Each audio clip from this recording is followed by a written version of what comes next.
Abby, thank you so much for coming on to Soul Sessions. Thank you for having me. My first question, of course, is what are you listening to right now? I've kind of got this new session with this band, Parcels. They're from Australia. A bunch of young guys from Australia. It's kind of like really different than what I would normally listen to even. It's kind of like dancey, synthy, just they've got beautiful harmonies. Cool. I went to a live show in Asheville recently. I don't even think the recorded music would have initially grabbed me as much as it did. I went to a live show and I was just like, oh, I see. blown away. Oh, interesting. So yeah. Parcel, like a package, like Parcel? Yeah, Okay. Parcels. Gotcha, yeah. Parcels. It's Okay. so cool. Cool. I really recommend checking them out. Okay. Anything else? I love Sierra Farrell right now. Are you familiar? She's probably one of my favorite singers. Wait, say it again? Sierra Farrell. Okay. Homework. Okay. And there's a lot of folks. I guess I listen to a real random mix of things, but I like to go back to the oldies. Been searching through Patsy Cline's greatest hits. Cool. Yeah. Okay. Well, I'm going to change things up. I normally start at the beginning of time to learn all about you, but I'm just more so curious right now. Like, you're here with us today, but what's your day-to-day like? What are you day-to-daying? Yeah, I teach music at Asheville Music Academy. So I've got about 25 students. They're half-hour students, so it makes it a little bit more manageable. But How old? All ages, really. A lot of them are kids. Good handful of adults, and that keeps me busy Monday, Tuesday, Wednesday, and then I play out, travel out quite a bit on the weekends, and I love to. Any chance I get, I love to go out and see music in Asheville. I love living there, and just it's a great scene. Always something really cool going on. Because you're from Boone originally? I'm from Gastonia, just outside of Charlotte, like as far as my real origin. But then I went to Appalachian State, and the band and I got started up there, just playing around at the bars on King Street, and then we started traveling out from there. So in a lot of ways, I feel like I'm from Boone, even though I was not born there. Okay. But how long have you been in Nashville? Since 2018, technically like beginning of 2019, yeah. Okay. So I just be hard to imagine living somewhere else just because of like what a adventurous kind of place it is, you know. So you're gonna live there forever and ever? Well, we'll see. I don't know. I have a lot of. I'm sure I'll have lots of chapters in life, but I really am just loving this chapter. So. And so, do you typically produce there as well? Like, when you're working on an album? So it's been a mix. My first record right here, the one with like the orangey, like halo kind of thing, is that was a mix of things. It was done during COVID, partially in our bass player's basement in Asheville, and then we had some folks like remote track and layered that in. So it was really a mix. And then for this next one, my latest one called Glowing, I went out to Northern California for that one. Oh. I worked with Dave Scholes from Widespread Panic. He produced that, and it was a really cool experience. Cool. Really great cast of people on that record, and brought a lot of magic to the songs that I hadn't even expected. So I'm really loving this collection of new songs, and I'm proud of those. But they took a long time, but particularly not so much Glowing, but the COVID era one was like about to drive me crazy because of how difficult it was to like put together all the moving parts when it was, people weren't even like physically meeting together to play and do activities. So definitely, logistical road bumps, but it made it that much more satisfying in the end, I think. And Glowing, you put that out in October? When did that come out? I put that out in fall of 2024. So that it was actually just a few days before Hurricane Helene hit Asheville. Okay. So it was the timing was a little strange because we were like in the real thick of things over there, and it seemed like a really odd time to be promoting an album, but so it goes.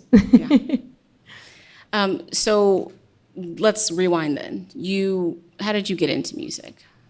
I first started playing and singing at church because of my dad. He's a music minister currently at his church in the Gastonia area, but as a kid too, he directed the choir and smaller ensembles where I would sing and do like backup vocals and that kind of thing. And he taught me to play piano, and my mom taught me a little bit of guitar. And so I grew up singing and playing in church, and that was certainly a big piece of my process. But then when I got to Appalachian State, I was just loving the performing in more of a like the nightlife setting, and that really grabbed me, and I was like, I want to do a whole lot more of this. So definitely like a pivot from church music, but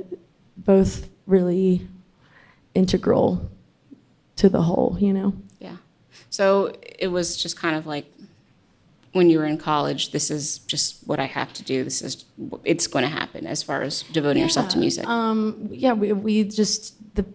We were traveling a good bit, starting around that time, and just I really enjoyed it. It seemed like it was, kind of taking off and getting a great response, and there was nothing quite like the excitement of singing with a band, which I had had very little experience with before college. It had been all church music, so just kind of opened up a whole new world to me.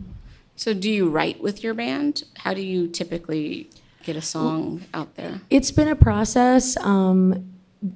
With band members at times, we've done a lot of co-writing. For these records, I would say it was some songs were just me, some songs were my guitar player at the time, and we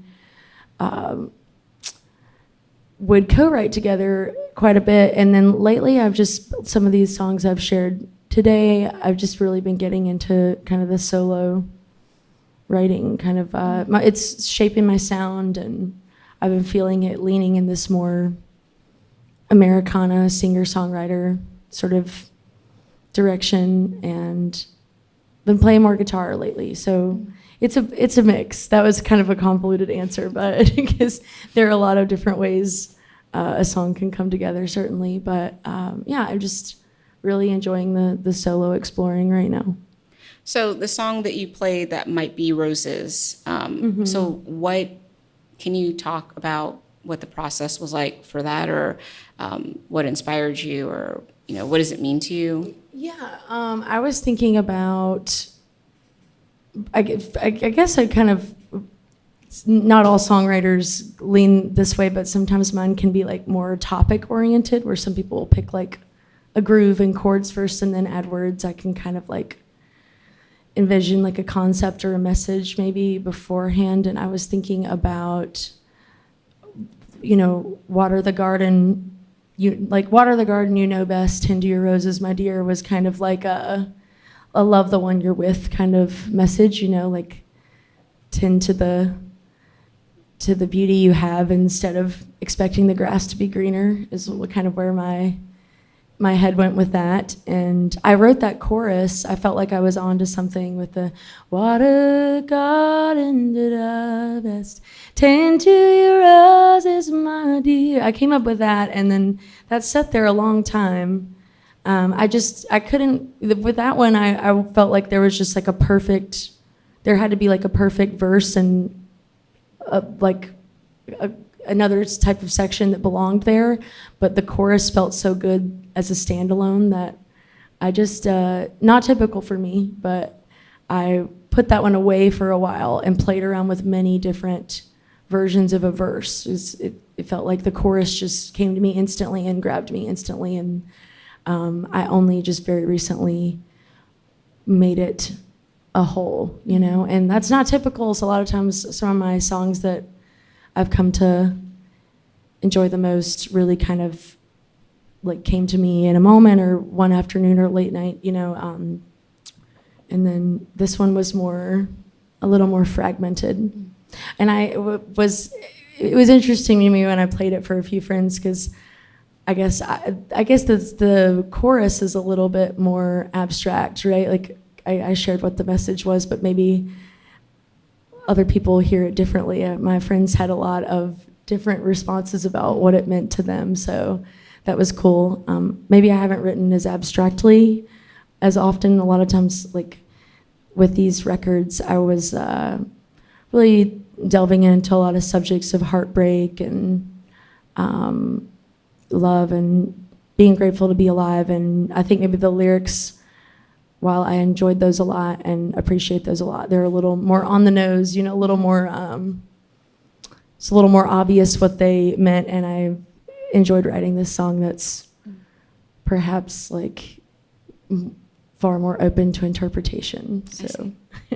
So somebody that I interviewed once was talking about her songwriting process, and she was like, yeah, so, you know, I'll just be like, you know, whatever comes to me. And I'm like, wait, are you typing? You type your song lyrics? She was like, yeah, the thoughts come too quickly. Like it's faster, easier for me to do it that way. And for some reason, I'm just like always picturing someone just like scribbling in a journal. Like I'm so angsty, but like writing. It's kind of like that. I mean, I don't just write. I mean, I sit there with my instrument, you know.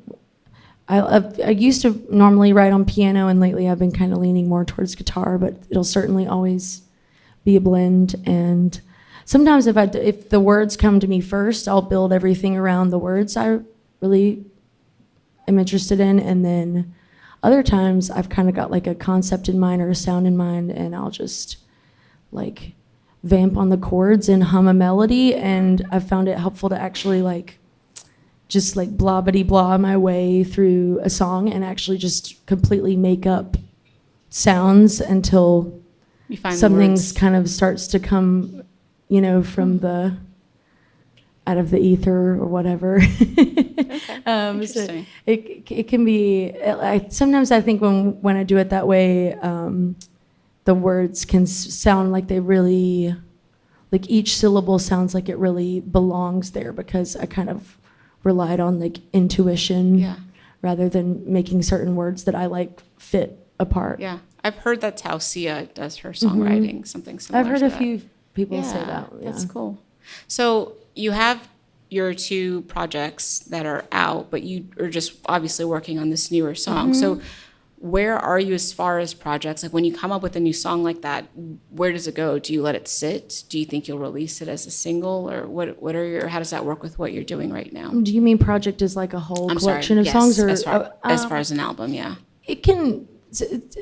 I don't like typically let it sit per se, but it does like sit while I'm coming up with a plan for release to some degree, because it takes a long time to put together a whole promotional plan. So yeah, I'm sitting on a lot of songs right now, writing a lot. There were even ones that are really old that I still have always intended to put on an album.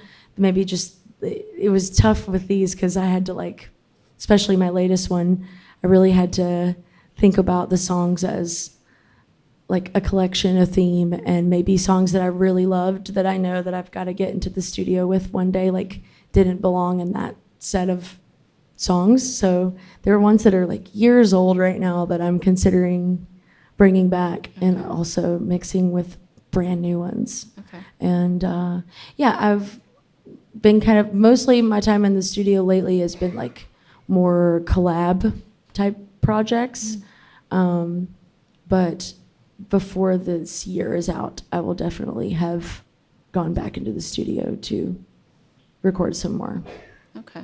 So what's your team look like for that, or music in general? Who do you mentioned recording in California, like how did you get connected with? That was with my manager at the time, knew this guy's manager, and it was put me in touch. And then lately, I've kind of been taking a different approach. There's not really like one set of people I work with every time or one space I work in every time. It just it depends. I've considered some spaces in Asheville. I really I'd like to. I've talked with Dave about working with him again, and I may. We've talked about some dates here in Richmond soon for that. So it can be different every time, and I want it to be different to some degree each time, because like, you know, I want to have a really broad type of input in you know, direction production. I think it's cool to, after, you know, with each chapter, each album feels like a certain, like a chapter of sorts, and I want to make sure that I'm fine tuning, you know, my surroundings to kind of fit the way my sound and my vision is evolving. So I really appreciate lots about each of these records, but you know, there's going to be like a newness involved each time. Okay, so for the future, you mentioned, of course, you know, hopefully getting back into the studio before the year's up, but what are you, I don't know, anything related to your life? What are you thinking for the next couple of years? What are your goals? Yeah, I am. I'm going to be all over the place in the next couple of years. I want to play out more and more, and record more and more. And I'd really like to lean more and more into co-writing. That's something I've really enjoyed in the past, and I love writing with all sorts of people. Like, it's really cool to hear how their style is kind of, you know, infused and reflected into your own sound. So I want to do more of that, and I'm also enjoying like mixing things up instrumentation wise.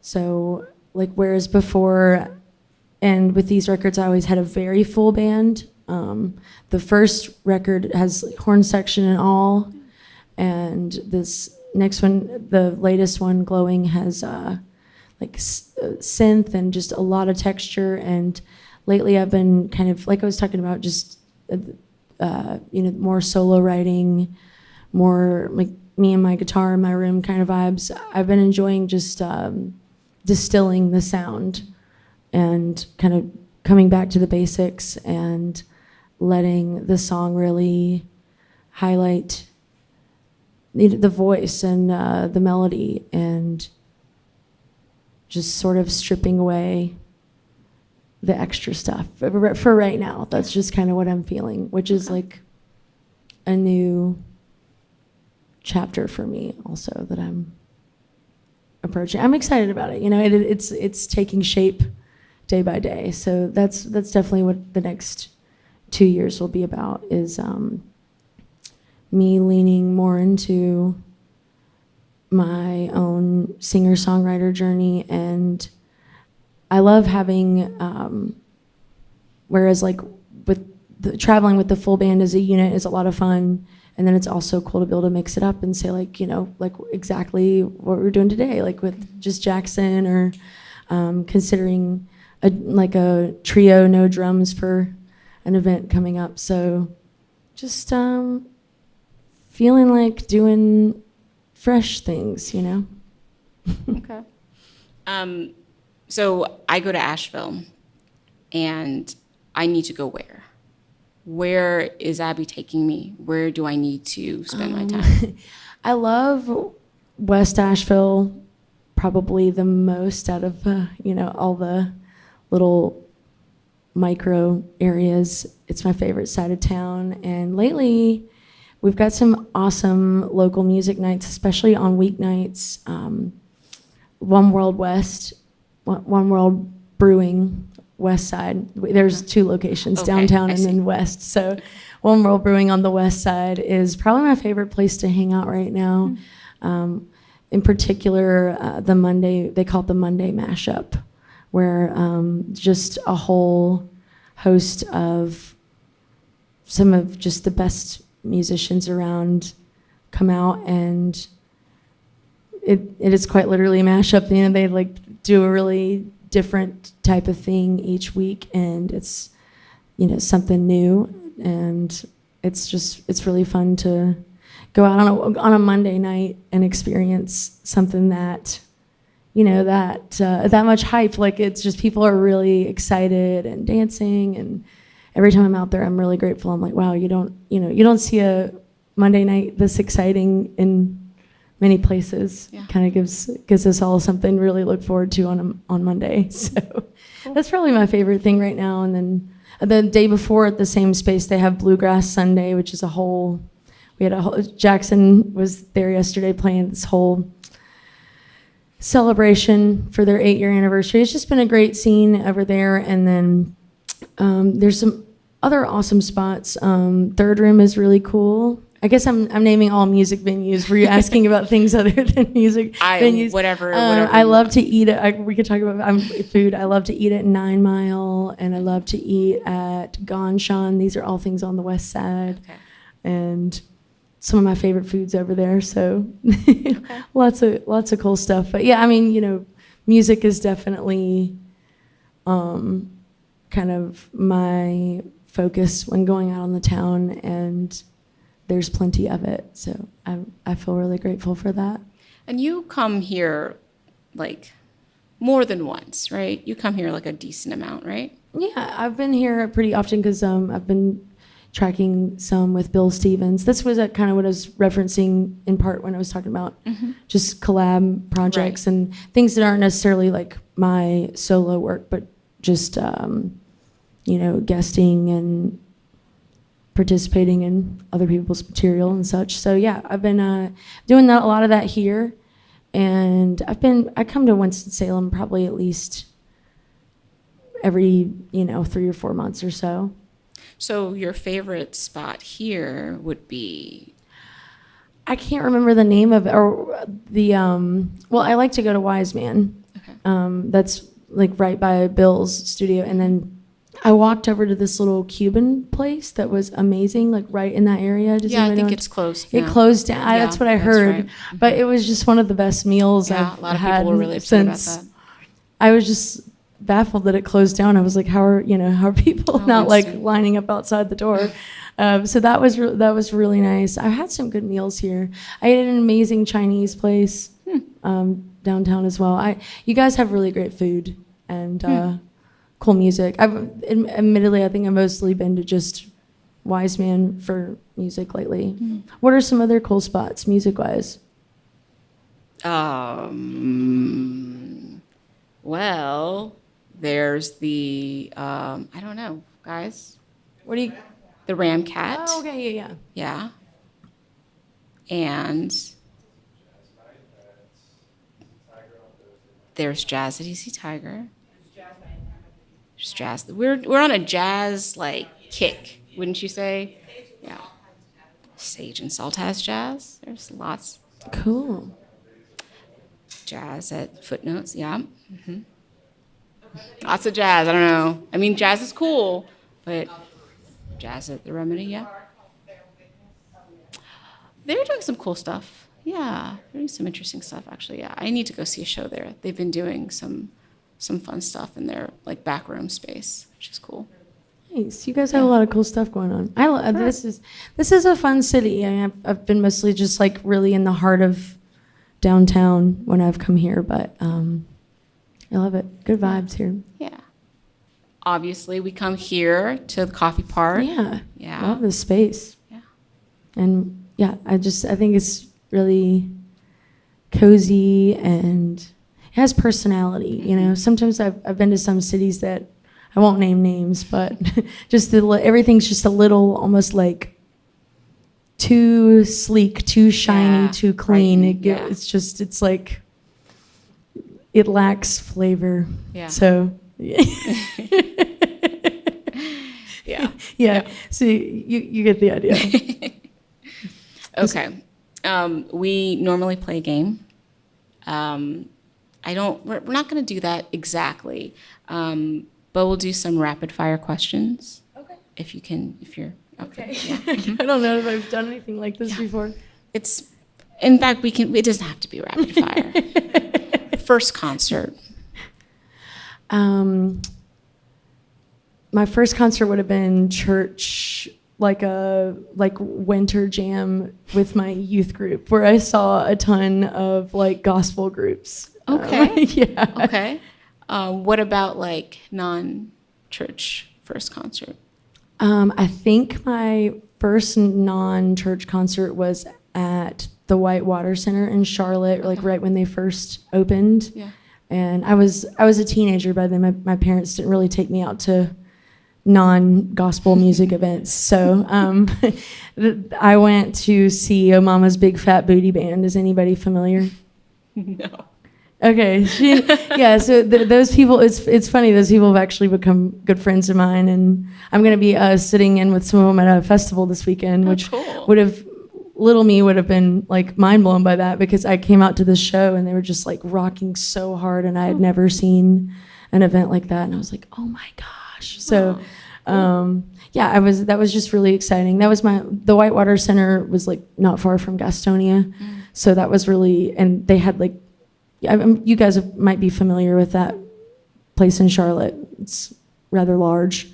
But they'd have a whole just concert series coming through, like, regional and national acts. And it was really awesome that around the time I started like driving, that was when I got to see all sorts of cool things that I had never been exposed to before. So, I mean, it was a disappointing answer. That's usually a good opportunity for us to, you're supposed to say something embarrassing like One Direction or like Justin Bieber. I don't know. Trust me, I'm blanking at the moment, but I've seen a lot of things that would be like kind of embarrassing to say. I was like, yeah, I especially like during my, I went to like a Christian college for a short time in Cleveland, near Tennessee, and a tiny town, and we had quite a variety of things come through, if you will.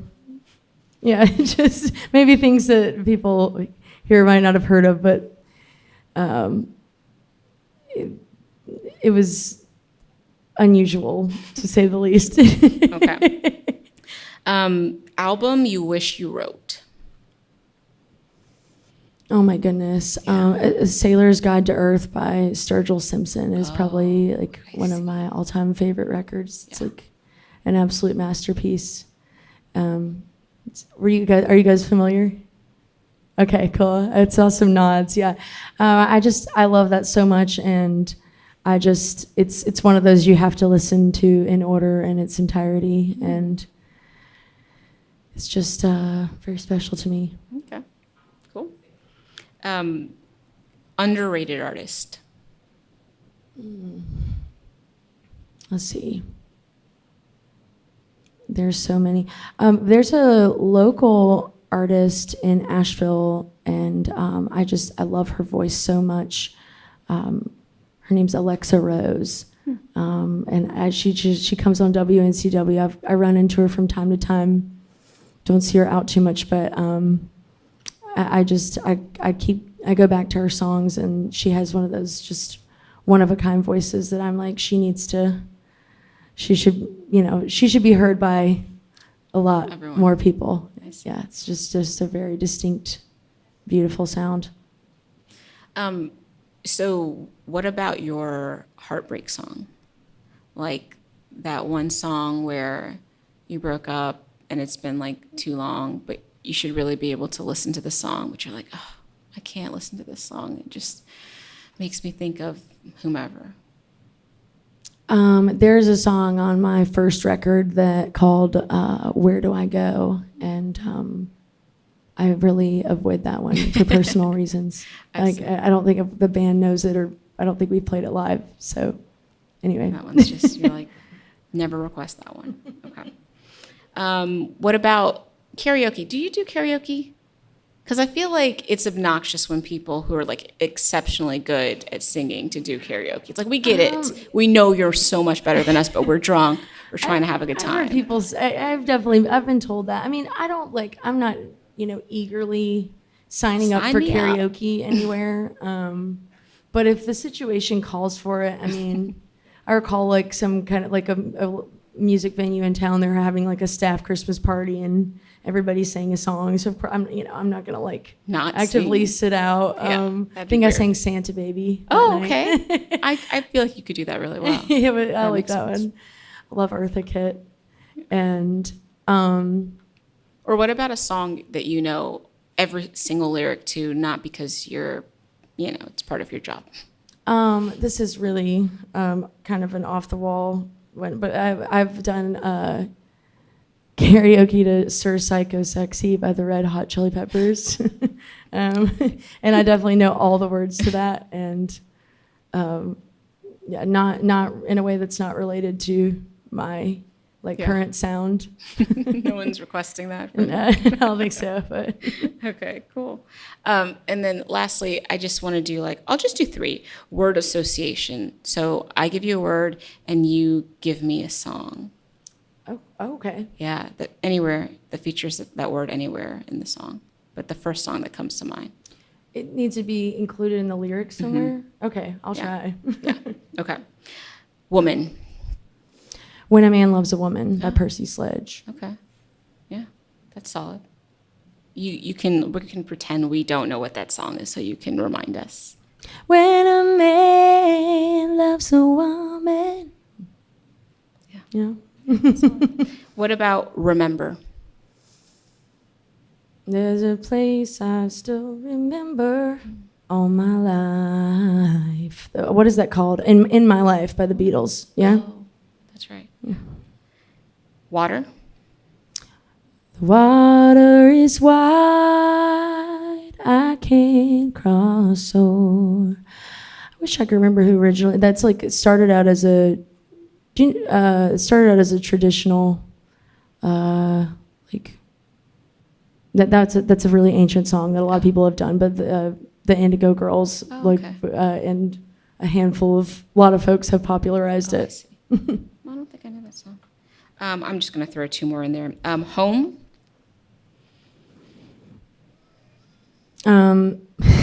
This one's still immediately I thought of that song "Home" that was just everywhere in 2012. Alabama, Arkansas, I do love my mom and pop. Edward Sharpe. Yes, That's a great song. that kind of started to drive me crazy. Okay, and everywhere. I don't know if something comes to mind for everywhere.